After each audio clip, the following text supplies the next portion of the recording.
Now we'll move on to our next speaker. I'd like to introduce Dr. Gary Ruff. He is the Spacecraft Fire Safety Demonstration Project Manager at Glenn Research Center. So welcome, Gary.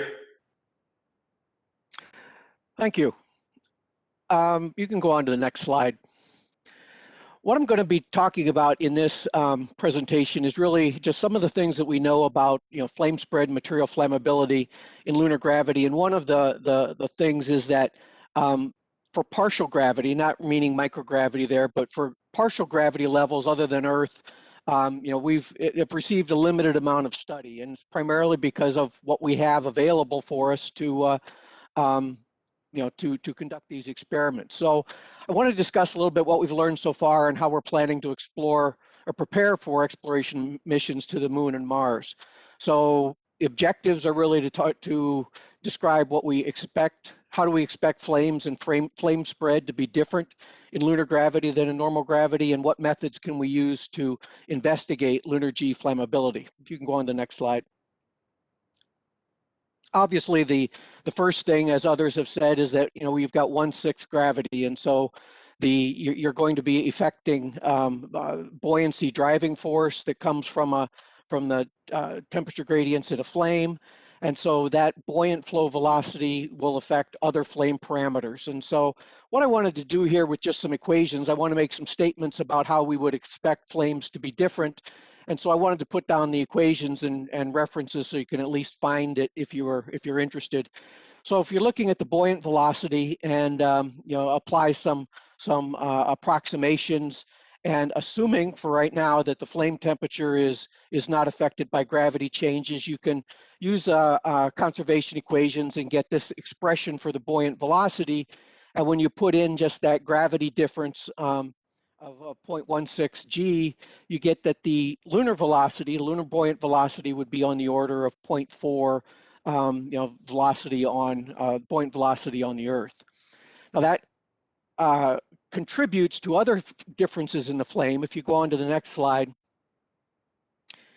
and start looking at things like a flame standoff distance, and you can kind of refer to this picture down here in the bottom right that shows the standoff distance definition just by how far the flame is from a fabric sample. This is a concurrent flame, and that distance is proportional to the boundary layer thickness.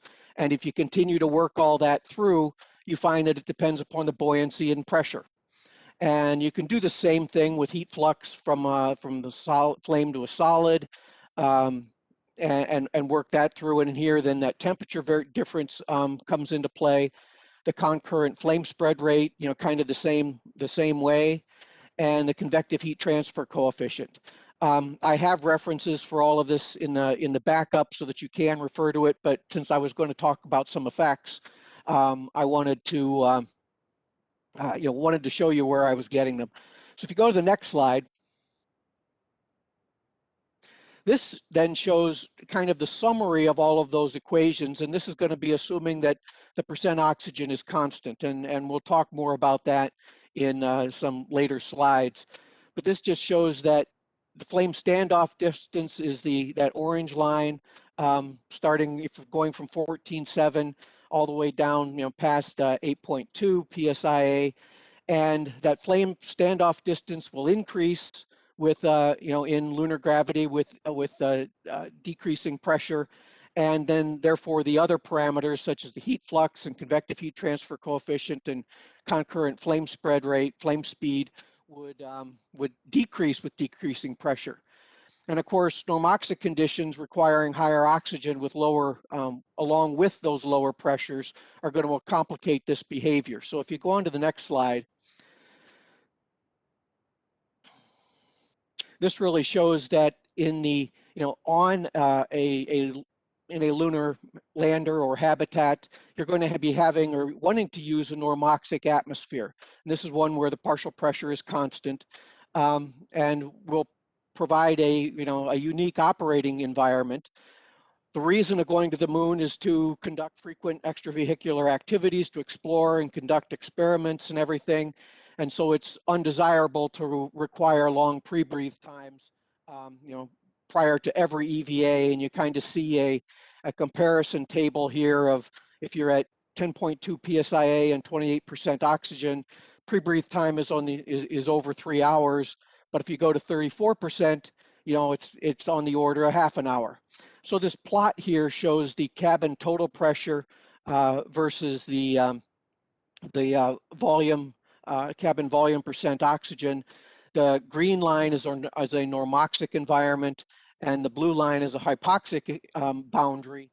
And the blue circles there are what we're looking at, really, that 10.2 and 8.2 psia. So using the normoxic atmospheres does help prevent decompression sickness, meaning you don't have to pre-breathe as long, but it also increases the flame spread rate by going to 34% oxygen. So we've really seen, just in the last couple of slides, kind of an effect of just partial gravity, but now it's going to be coupled with this increased oxygen concentration.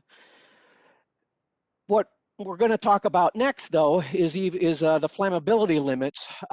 Tend to be even more important than flame spread for spacecraft fire safety, because one of the main goals is just not to have a fire in the first place and use materials that will not propagate a flame. So if you go on to the next slide, this shows some of the background of this. First, some definitions that just need to get out of the way.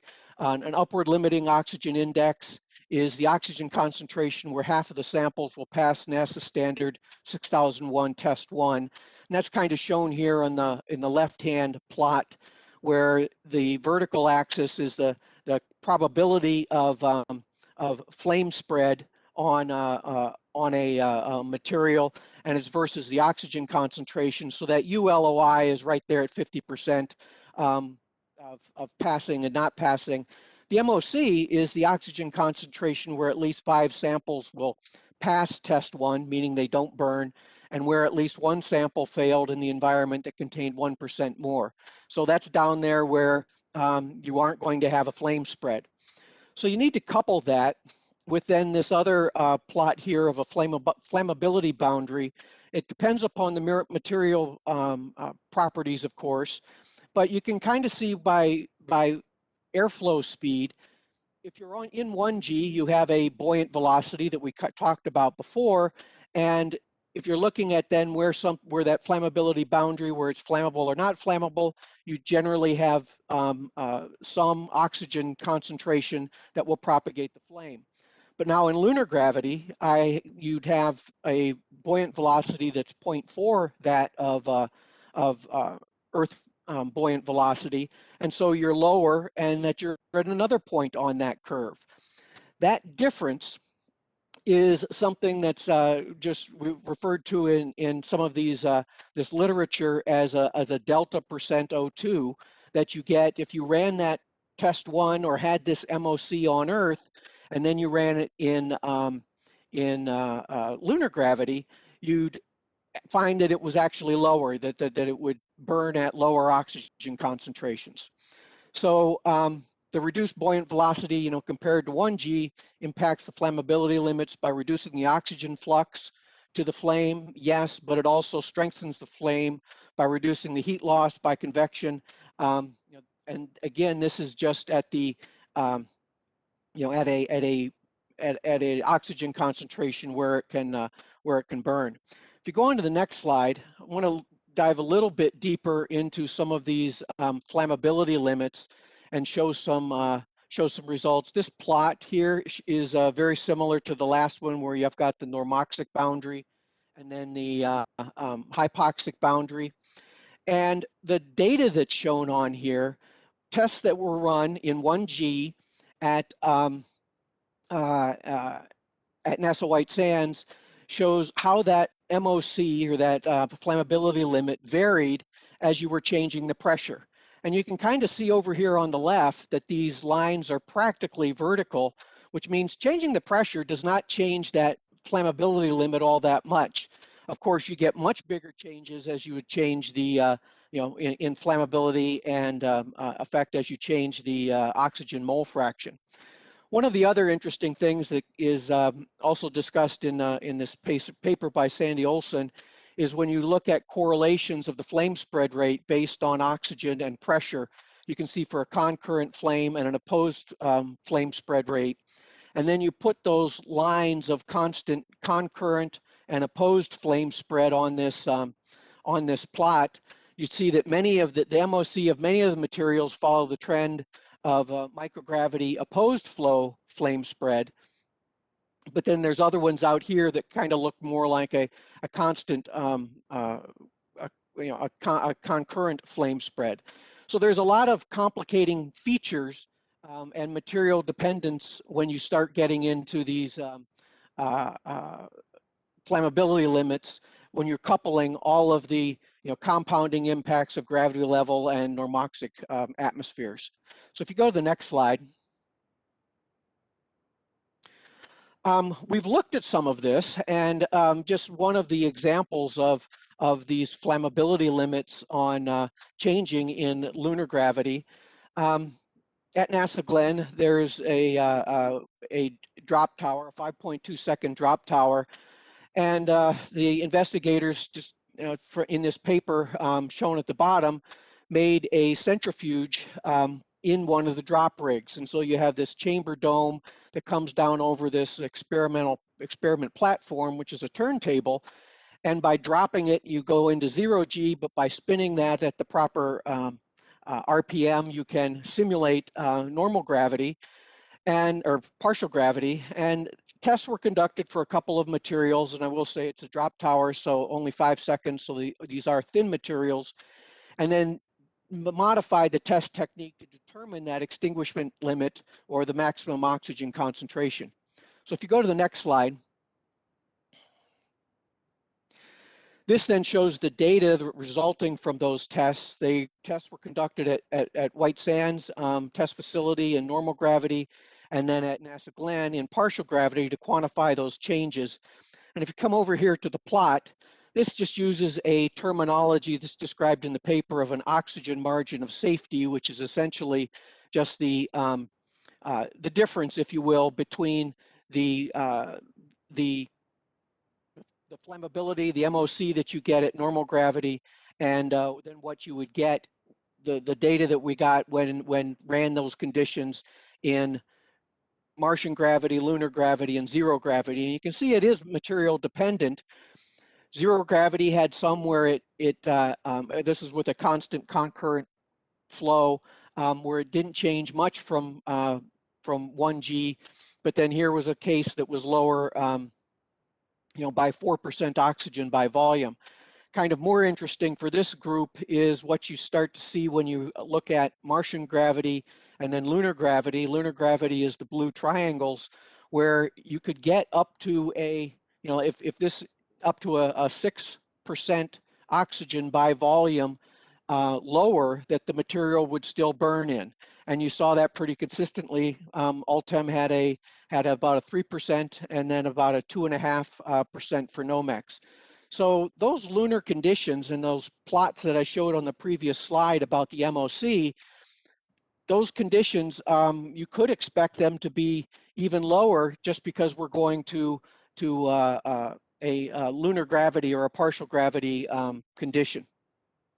So all of those things, the oxygen, the elevated oxygen, partial gravity, and then there's the impact on the flammability limits are all having effects or that are kind of in the wrong direction for material flammability. If you go on the next slide. So since they're in the wrong direction, it's like, well, we should have a way to study this. And so what I've listed here are really what looks like right now is the best way to do some of these assessments. We've talked about the zero gravity facility centrifuge rig.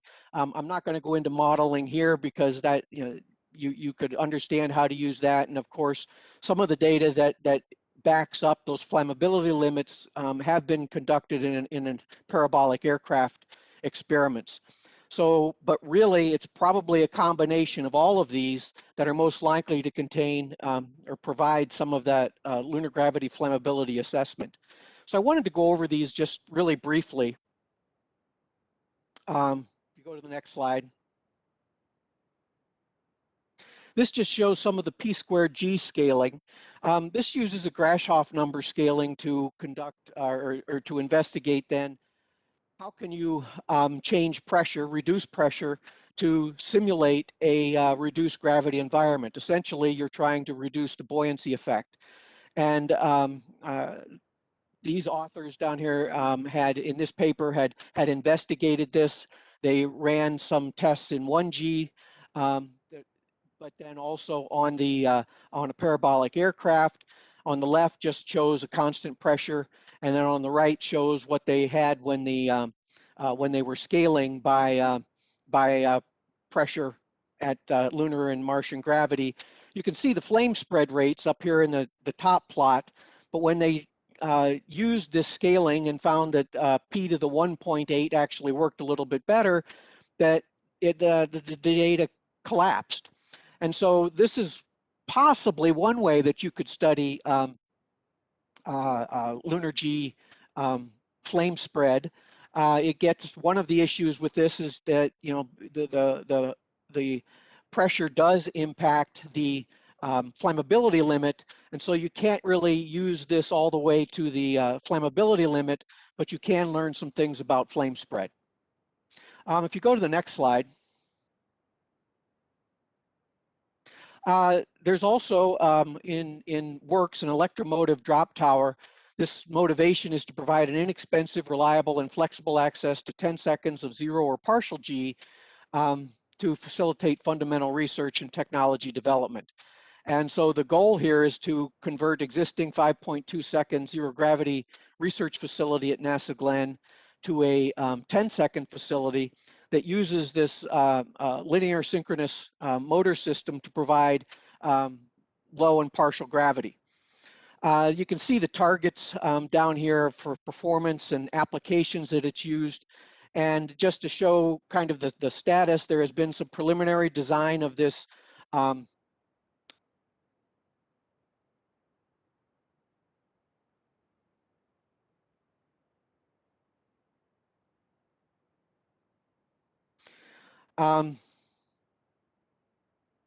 next slide, please.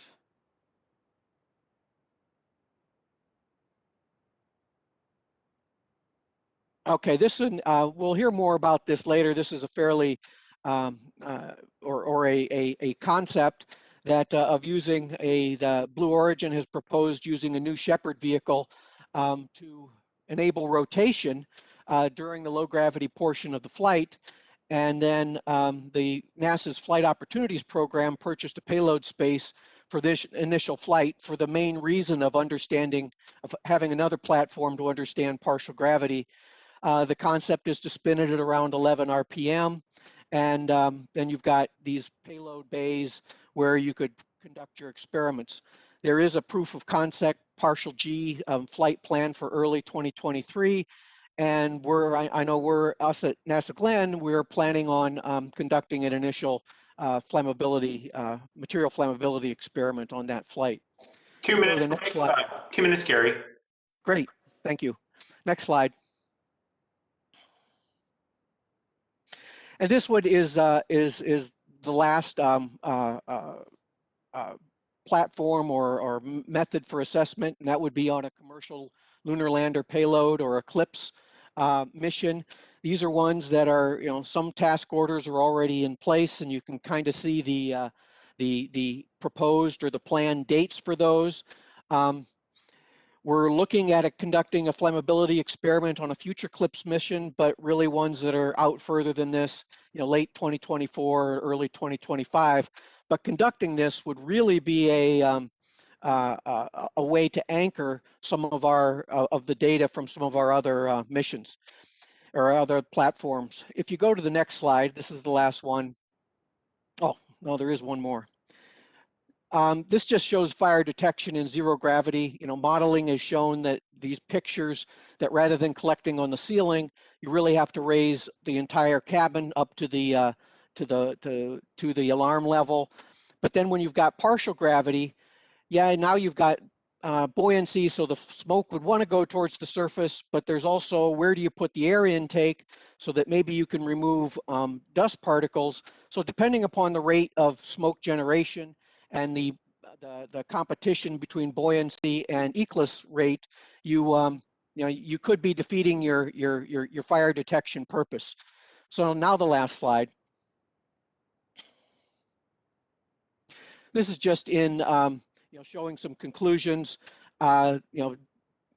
Obviously, we don't have a whole lot of data at partial gravity because of the lack of test platforms.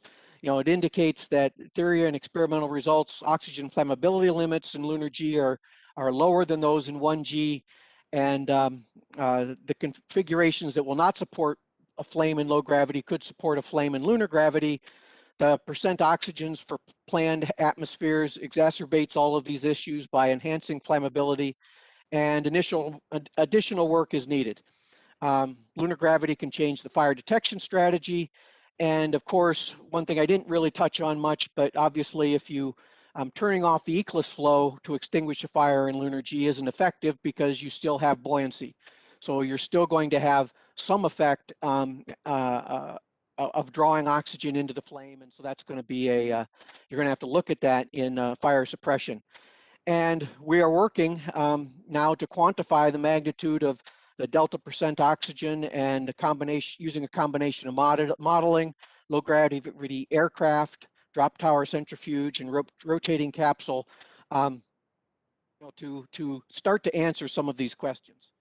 So that's the end of the presentation. If you have some time, or if there's some time for questions, I'd be happy to answer them.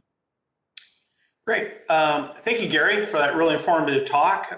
We don't have any time to address any questions at this point, but you do have a question in the chat, and if you could answer it through the chat, that would be fantastic.